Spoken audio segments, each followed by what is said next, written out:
We'll just have to see. But I do think we're making good progress. I think the players have worked hard. Overall, they're in decent condition. I think we still have a ways to go there. But, where will all that end up? I'm not sure. I just say right now we're probably not quite where we would normally be, but we're still moving ahead, and we'll continue to do that. Doesn't that speak to the sort of the dynamic that's maybe not understood enough outside of the game itself, is how much a team changes? That team that was on the field here in Gillette for that playoff game against the Jets will never take the field again. And that you're literally starting from scratch every single year. You have the advantage of having some players that are back, but you have to rebuild the whole psyche and chemistry and basics and all that of a football team, no matter how experienced it is. Is that right? Absolutely. And the timing and the execution that you have in January after practicing for 6 months. When you take 6 months off and don't start up again until the end of July, there's no way to get back to the same level of timing and execution you were at the end of the previous year. It's impossible. So we'll just, like you said, have to start from scratch with some new players. But even the players who are here, they've got to rebuild their skills and their timing and their execution with their teammates, just like everybody else does. Coach, great stuff. As always, we appreciate the time, and we'll talk to you again real soon. Good luck this year. All right. Thank you, Adam. Thanks Randy. Bill. Always great to be on with you. Bill Belichick, of course, the head coach of the New England Patriots, as we broadcast live from New England's training camp. We'll be back with more of your telephone calls right after this. Training Camp Tour 2011. The latest NFL news as it happens. Sirius XM NFL Radio, Channel 88.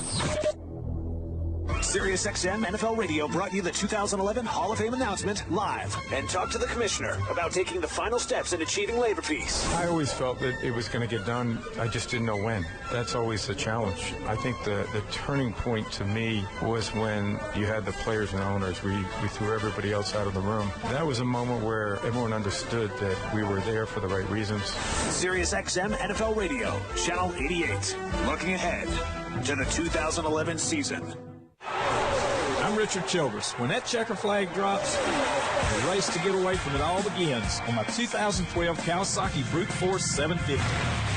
Kawasaki's new Brute Force 750 4x4i EPS has a 749cc V-twin and electric power steering to tackle the toughest terrain. Visit Kawasaki.com/adventure-hunters. Kawasaki. Let the good times roll. Kawasaki ATVs with engines over 90cc are recommended for use only by persons 16 years of age or older. Kawasaki also recommends that all ATV riders take a training course. Cardiology, I don't have a heart. Pulmonary doctor, no cigar. I can't diagnose a simple cold or flu, but if your engine's got a cough, I know what to do. Give it 6 of these and wash it down with this. A new air filter ought to help it catch its breath. Not the know-how. Quality, knowledge, skill, value. There's good people in these parts. Bankruptcy, tax liens, judgments, even late pays can be removed from your personal credit report by calling the Credit Repair Group. We will recalculate your personal credit score for only $99 and repair the bad credit for free. That's right, no charge for credit to be repaired to the first 10 callers. Operators are standing by. Call 1-800-790-4760. That's 1-800-790-4760. The Credit Repair Group will recalculate your personal credit score with our 100 steps of correction for only $99 and repair your personal credit reports for free. That's right, it is free. It is our goal to get your credit score to reach 720 or better. Our average case takes only 90 days. What are you waiting for? Remember, bankruptcy, tax liens, judgments, even late pays can be removed from your personal credit report by calling the Credit Repair Group. 1-800-790-4760. Take our credit repair challenge. Call now. 1-800-790-4760. That's 1-800-790-4760. Call now and start living a credit life that you deserve. This is running back Java Best, and you're listening to Sirius XM NFL Radio. Sirius XM NFL Radio, Channel 88. All NFL, all the time.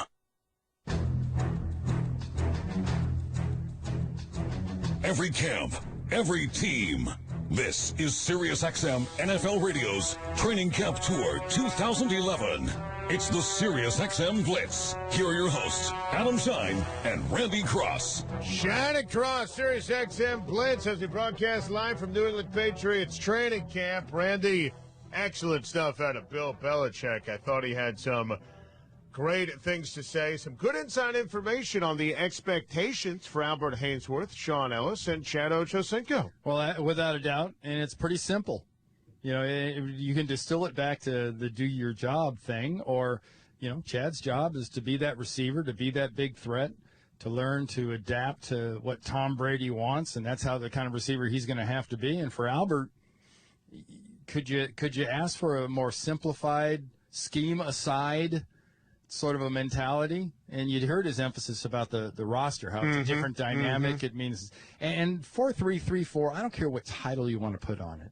If you're going to emphasize down linemen, if you could get this guy motivated, he is just a beast inside, disrupting defensive lines and putting those arms up and disrupting passing lanes. Trade came together very quickly to get Albert Hainsworth. And listen, I think from a New England perspective, I mean, you look at what the guy was in Tennessee, that's what you're hoping for.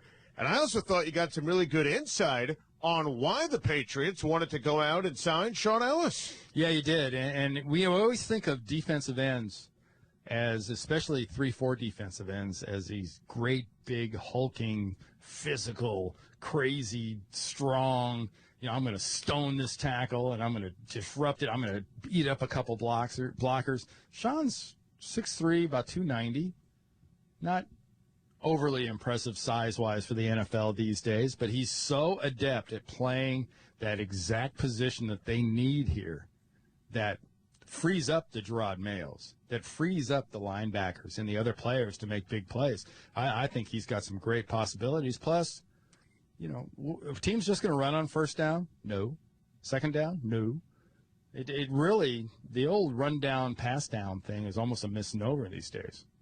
Well, I think so as well, and I think that, you know, you listen to Coach in terms of, you know, where they can improve on defense. You know, he didn't give us a specific thing, but he did talk about the attention to detail, which I can make a statement about the play of the cornerbacks and the play of the pass rush and how one coincides and helps out the other. You know, at times I think that it was uncharacteristic, Randy. This team last year gave up too many big plays, key plays to the opposition in the passing attack. Well, let me ask you a question. And we've talked a lot about that Baltimore playoff game 2 years ago and the Jets last year. Was it outside pressure or inside pressure that disrupted this offense the most? Yeah, I hear where you're going with it. No, it was inside pressure. Yeah. Is it outside pressure or inside pressure that really bothers Peyton Manning when he wants to get rid of the ball? Because the ball is not in quarterback's hands very long right now in this style of offense we're playing. So you're just seeing a little bit of a morph of emphasis. The pressure is inside by blitz, inside by defensive linemen. Outside's nice if you got it, but most everybody's got tackles that can funnel you outside and let the quarterback step up. Jay in Pittsburgh is next here on Sirius XM NFL Radio. Hi, fellas. Thanks for taking my call. What's up, Jay? And as always, great stuff. Thank you. You were talking earlier about home field advantage and which teams have it and how that affects their play in the playoffs. And you did mention Pittsburgh has had great success at home, especially in playoff and championship games. Yeah, we did mention We did mention that, actually. We said that was the one exception. Yeah, Right. there and Well, maybe here's Giant the Stadium. exception to the exception. If I sat on Santa Claus's lap and he asked me, "What do you want for Christmas, Jay?" and I'd say, "You know, Santa, I want to host the championship game at my house." And he says, "Done." Well, New England used to come into Pittsburgh over those years and still beat us, even though we had that home field. Sure. I attribute it to, you know, Coach Belichick's great ability to adjust. And, you know, like, I don't know if you recall when Cordell was our quarterback. Mm-hmm. Belichick put 8 guys in the box, made Cordell throw, and by golly, Cordell couldn't throw that day. Yeah. I mean, some teams in special years, it really, you know, home field advantage and all that. It does not that it goes away, but it can sure look insignificant. It's kind of like a couple of years back when you thought about, hey, if it's going to be 10 below and 25-mile-an-hour winds, and you're going to be playing an NFC Championship game, do you think it's an advantage to be in Green Bay, Wisconsin? And the Giants went in there and ignored all of that. And we've had a couple of recent winners that have walked through the other guys' places and made the home field idea, a bit moot. I do think, though, when you look at it from a Patriot perspective, the one thing that they do need, and I'll take a line from Rex Ryan from training camp on Friday, that all-weather offense. The Packers obviously were successful last year airing it out, but, they needed to run the ball. They ran the ball. James Starks did a good job in the playoffs running the ball. That, to me, will be a key for New England regular season, most especially postseason, that all-weather offense. How'd they do in that cold, sloppy, snowing, nasty, windy December day in Chicago last year? Right. That was pretty damn good. Yeah. Pretty damn impressive. Yeah, it's a lot of it's timing, but I think it's most of the emphasis, and maybe it's because I played offense. I think the credit and the pressure is immense, both ways, on a defensive football team when you face the Steelers offense, the Packers offense, Drew Brees and the Saints, Tom Brady. I mean, it's huge pressure, but the rewards are gigantic. And when you see it done the right way, you make your reputation off those kind of games. Russ in Massachusetts next here on Sirius XM NFL Radio. Hey guys, how you doing? Hey Russ, always a pleasure. Good to hear from you. Thanks, Adam. Listen, the reason why I called, and one of the things I was hoping to get clarified from Coach Belichick, and obviously he's not going to do this, is the style of defense. It's not about the 3-4 or the 4-3 or switching. He made it clear that he was bringing in more defensive linemen. What I'm more curious about is, are they going to be changing their style of defense? What I mean is, they are read and react, two-gap defense. Are they changing to a more aggressive, one-gap, shooting the gap style of aggressive defense? Russ, I'm glad you asked the question the way you asked it, because did you hear the interview we did with Chung and McCourty? I missed that. I thought they laid it out really well for us that they're going to be more aggressive on defense this year. Well, that's what I really wanted to hear. I wanted to hear that someone like Gerard Mayo, Patrick Chung would be shooting the gaps coming up and really becoming an aggressive defense, because I think that's one of the things that they've missed the last couple seasons. Well, yeah, and you also have to consider if Bill has to make the decision that he has to make from a roster standpoint, and you're keeping less linebackers. Adam and I talked about earlier or late in the last hour, that makes it an awful tough job on your special teams, because suddenly you're getting those defensive linemen on the special teams units, and they're not that much good in the special teams roles.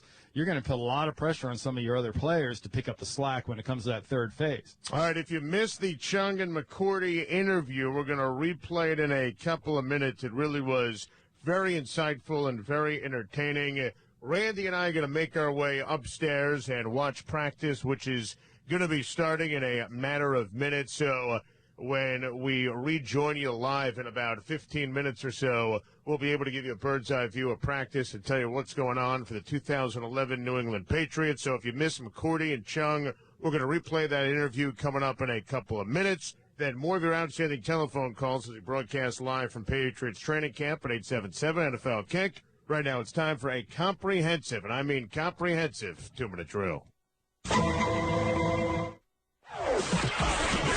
SiriusXM NFL Radio 2-minute drill. SiriusXM NFL Radio profiling 3 teams on the training camp tour today, including the Patriots. Bill Belichick enters his 12th season as head man in Foxborough. Belichick's never been afraid to take on players who have questionable reputations or work ethics, such as Albert Haynesworth. Bill believes there's not that big a risk in Big Al. I had a couple conversations with Coach Shanahan, but I think the bottom line is that we'll put him out there in our defense and just see how it all turns out. I mean, he's obviously a talented player that I think is motivated to play well. Hopefully he'll be able to do that. Back to Foxborough following this report, with the Cardinals and Bengals to follow today. Jaguars head coach Jack Del Rio says quarterback David Garrard will travel with the team to Foxborough, but isn't likely to play in Thursday's preseason opener with a back ailment. Maurice Jones-Drew sits to rest his knee. Rex Grossman listed as the number 1 QB on the Redskins depth chart. Titan star back Chris Johnson continued his holdout today, with the day being that players under contract must report to earn an accrued season towards free agency. Last week on the SiriusXM Blitz, head coach Mike Munchak didn't believe CJ's quest for more money would slow down the team. I don't think it's been a distraction. I mean, you definitely want all your players here, and especially your special players like him. But it'll work out. I think we all feel confident it will. We know we got plenty of time here, but I hope it doesn't happen. My only concern is I don't want it to be the last week. I'm hoping over the next few weeks that this thing finds a way of working itself out. Colts receiver Anthony Gonzalez told the Indianapolis Star he supports HGH